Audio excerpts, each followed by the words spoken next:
তুই এমন করে কাঁদলে আমাকে কে সাহস জোগাবে মেজবু?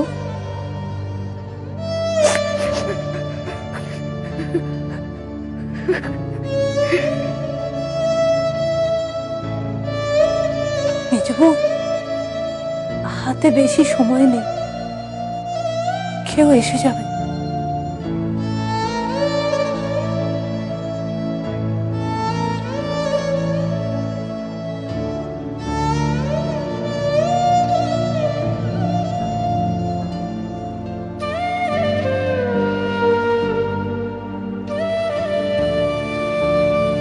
সবকিছু বদলে গেছে রে মেজবু।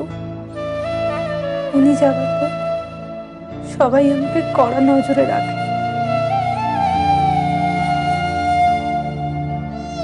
অবাক হচ্ছি, আজ তোদের বাড়ি ফাঁকা দেখে ভাবলো দুটো কাজের কথা সেরে নি।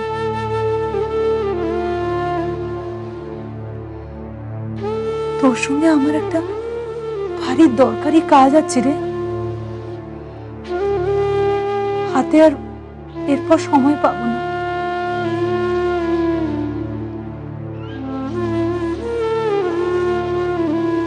সময় পাবে না কেন? আমি এ বাড়ি ছেড়ে চলে যাচ্ছি, চিরকালের মতো চলে যাচ্ছি।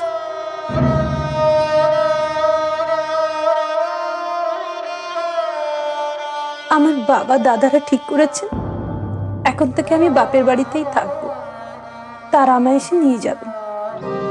মেজবু, তোকে আমার একটা জিনিস দেবার আছে রে। কি দেবে গো? এই কাগজটা।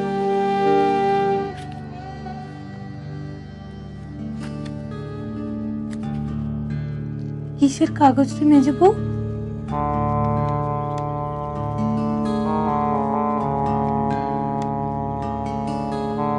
আমার খুলে দেখা হয়নি, উনি বলেছিলেন তোর হাতে দিতে।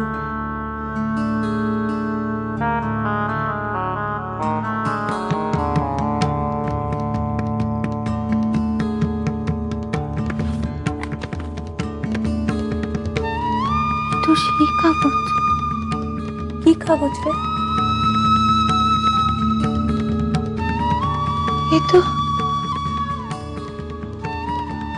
বাড়ি ভাগাভাগি পয়সাপতি কাগজ। জয়া দিদি, জয়া দিদি, এই কাগজ আমার শ্বশুরমশাইয়ের কাছে ছিল,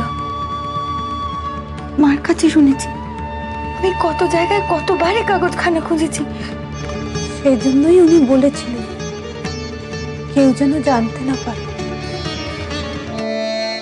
মামলার সময় দেখেছি বিছানায় শুয়ে ছটফট করেছেন আর বলেছেন জেঠির হক সবাই মিলে ফাঁকি দিচ্ছে।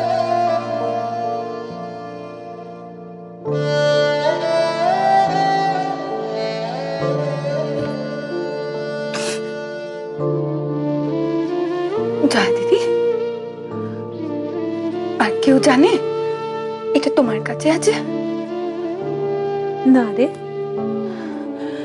তোমার পায়ে পড়ি জয়া দিদি, কেউ যেন কোনো কালে না জানে কথা। কেন রে? ওরা সবাই তোমাকে ভুল বুঝবে। আমার জন্য ভয় পাস না মেজবু। তুমি আমাকে কথা দাও জয়া দিদি, এ কথা তুমি কাকেও বলবে না।